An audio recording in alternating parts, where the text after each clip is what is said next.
Hello viewers, আসসালামু আলাইকুম। Welcome back to my channel Bangladeshi blogger Roshna. কেমন আছেন সবাই? আশা করছি সবাই ভালো আছেন। আলহামদুলিল্লাহ, আমরাও ভালো আছি। আজ আমি আপনাদের সঙ্গে আমার মর্নিং টু লাঞ্চ ব্লগটি শেয়ার করব। আজ ভোরে ঘুম থেকে উঠে আমি একটু গরম পানি খেলাম লেবু আর মধু দিয়ে, কারণ এখন ঠান্ডা পড়েছে।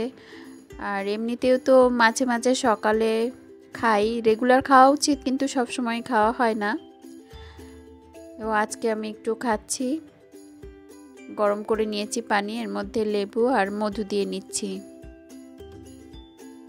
এরপর আমি সকালে নাস্তাটা রেডি করব।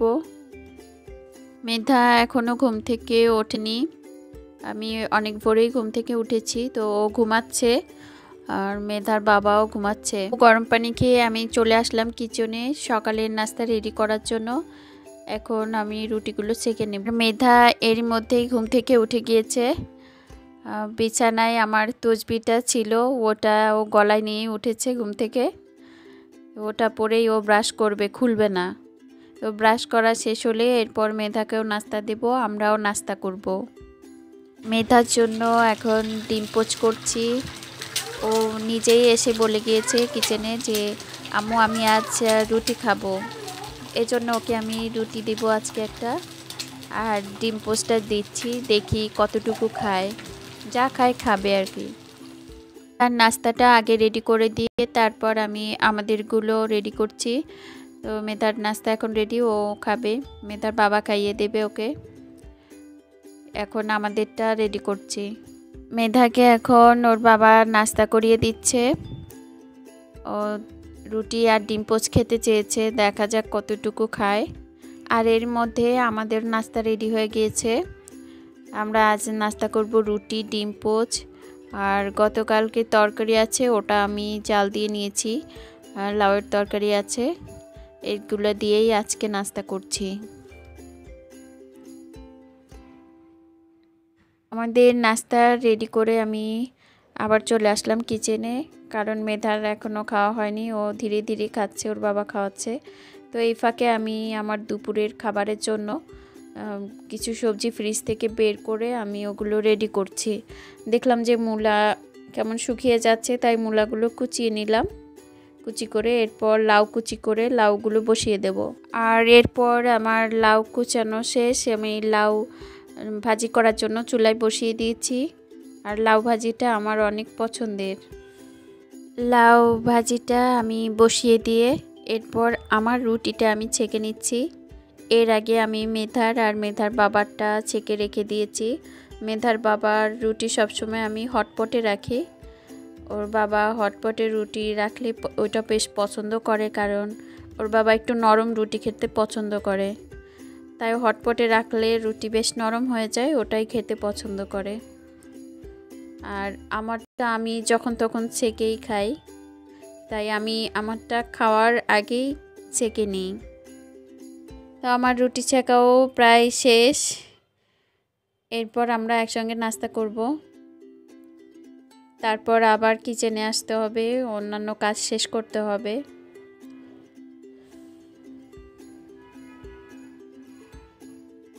আমাদের নাস্তা রেডি, এখন আমরা নাস্তা করতে বসে গেছি।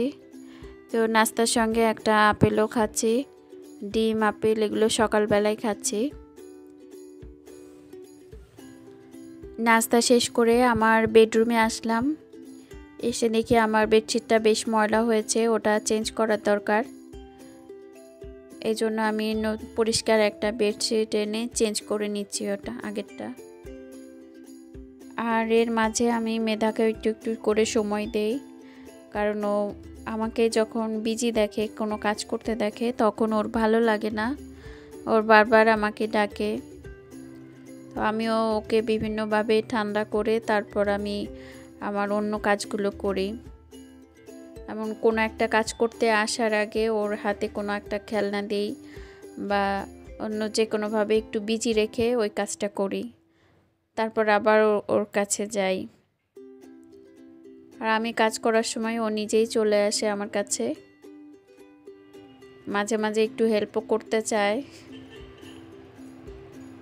আর বেডশিট বিছাতে দেখলে ও বেডশিটের উপরে এসে লাফালাফি করে, এজন্য ওকে অন্য রুমে রেখে আমি বেডশিটটা বিছিয়ে নিচ্ছি।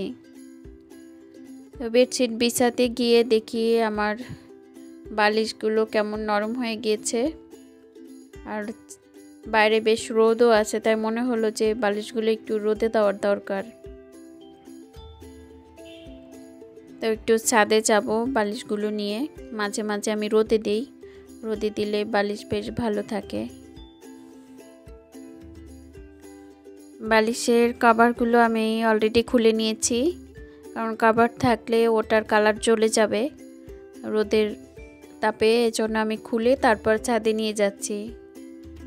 ছাদে অনেক রোদ আছে, ওখানে দিলে বালিশগুলো একবারে ফুলে যাবে। মেধাও আমাকে হেল্প করছে, ওর বালিশটা ও নিয়ে যাচ্ছে। বাইরে ঝাঁকঝকে রোদ দেখলে আমার খুবই লোভ হয়, মনে হয় কোনো কাপড় চোপড় ধুয়ে দিই, আর না হয় বালিশ কাঁথা এগুলো রোদে দিতে ইচ্ছা হয়। কি আগে এরকম অনেক বেশি করতাম, সব কিছুই প্রায় রোদে দিতাম, কিন্তু এখন তো অতটা পারি না, তাই যেটুকু সময় পাই চেষ্টা করি ওটাকে কাজে লাগানোর।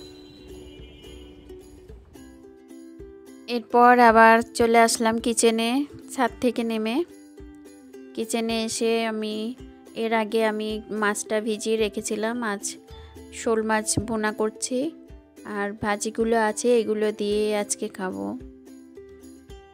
শোল মাছটা ভিজে গিয়েছে, ওটা আমি লবণ হলুদ মেখে নিয়েছি ধুয়ে, আর এরই মধ্যে আমি চুলায় মশলাগুলো সব কষিয়ে নিচ্ছি।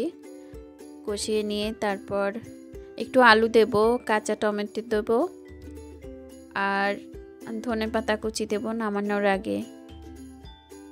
মেধার বাবা শোল মাছ ভুনাটা বেশ পছন্দ করে, ওর বাবা এমনিতেই যে কোনো মাছ ভুনাটা পছন্দ করে। আলু দিয়েছি বেশি মেধার জন্য, এখন কাঁচা টমেটো দিয়ে দিলাম। আলু দিয়ে মশলা কষানো শেষ, এরপর আমি ঝোলের জন্য পানি দিয়েছি। আমি মাছটা ভুনা করব, তাই আমি খুব বেশি পানি দিলাম না, অল্পই পানি দিলাম, যেটুকু ঝোল থাকবে এর থেকে একটু দিলাম বেশি। আর ভুনাতে খুব বেশি ঝোল ওর বাবা পছন্দ করে না। আর জালটা এর মধ্যে উঠে গিয়েছে, তো আমি এখন মাছগুলো সব ঢেলে দিলাম।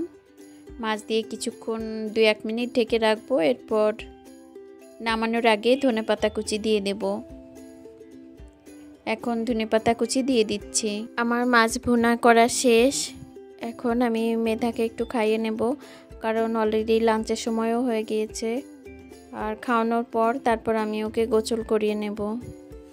মেধার খাবার রেডি হয়ে গেছে, এখন আমি ওকে খাওয়াবো, মাছ দিয়ে খাওয়াবো, আর আলু দিয়েছি সাথে, কারণ আলুও তো অনেক পছন্দ করে। মেধাকে খাইয়ে ঠান্ডা করে তারপর আমি ওকে গোসল দিয়ে নিলাম, কারণ ওর ক্ষুধা পেটে ওর কিছু ভালো লাগবে না, তাই আগে ওকে খাইয়ে তারপর গোসল দিলাম। এখন ওকে আমি কাপড় চোপড় পরিয়ে দেব, আগে লোশন দিয়ে দিচ্ছি, অলিভ অয়েল আর লোশন। আর মেধাকে গোসল করানোর আগে আমি ছাদ থেকে আবার বালিশগুলো নিয়ে এসেছি, কারণ ইতিমধ্যে বালিশগুলো ভালো গরম হয়ে গিয়েছে আর বেশ ফুলেও উঠেছে। এখন আমি মেধাকে কাপড় পরিয়ে দেব। ওকে লোশন দেওয়ার আগে ওর হাতে সবসময় কিছু একটা দিতে হয়, না হলে ও খুব ডিস্টার্ব করে বা করতে দেয় না কাজগুলো, তাই ওর হাতে কিছু একটা দিয়ে ওকে ঠান্ডা করে তারপর ওর গায়ে লোশন দিই।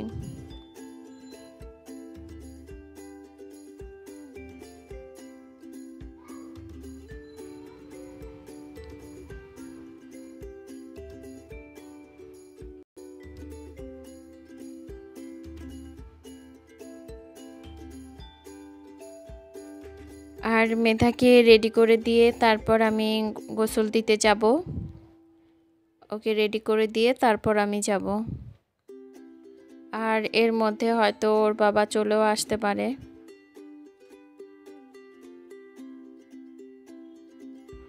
আমি একটু ভালো করে ম্যাসাজ করে দিচ্ছি তেলটা দিয়ে।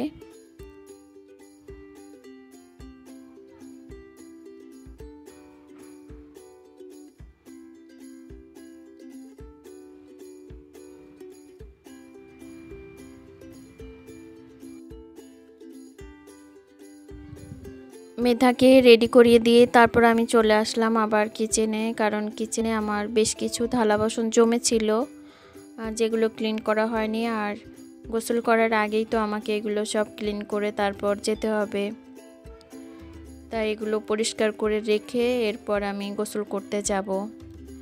তো এর মধ্যে আমি আবার দেখলাম আমার ফিল্টারটা উপরের পার্টটা বেশ ময়লা হয়েছে, তো ওটা আমি খুলে নিয়ে আসলাম, ওটা ক্লিন করতে হবে। নিচের পার্টটাও পরিষ্কার করার দরকার, তো ওটা এখন সময় নাই, অতটা সময় নাই হাতে, তাই উপরেরটাই এখন পরিষ্কার করে নেব।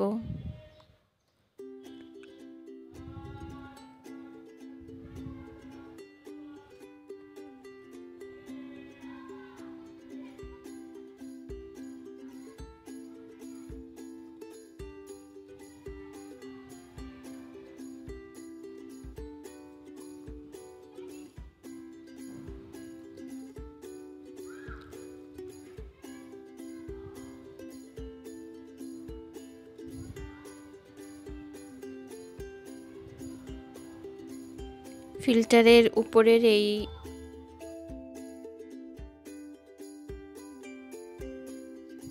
এর মধ্যে মেধার বাবা বাইরে থেকে চলে এসেছে বাসায়, তো সে বেশ কিছু ধনেপাতা এনেছে, আমি ধনেপাতা আনতে বলেছিলাম।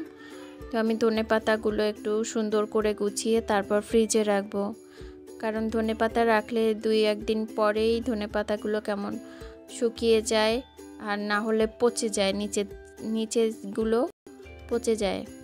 তো এই জন্য আমি এগুলো একটু গুছিয়ে রাখবো। আমি কাগজ দিয়ে, আমার ঘরে পেপার ছিল, পেপার কাগজ, ওগুলা দিয়ে আমি পেঁচিয়ে সুন্দর করে পলিথিনে, একটু মোটা পলিথিনে করে তারপর ফ্রিজে রাখবো।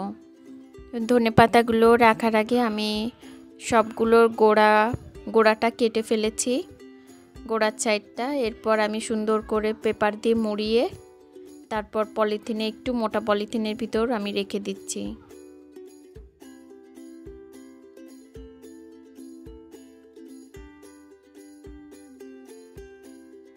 তো ভিউয়ার্স, আজ এই পর্যন্তই আমার আজকের ভিডিওটা। যদি আপনাদের ভালো লাগে অবশ্যই লাইক দিবেন, কমেন্ট করবেন আর আমার চ্যানেলটি সাবস্ক্রাইব করবেন।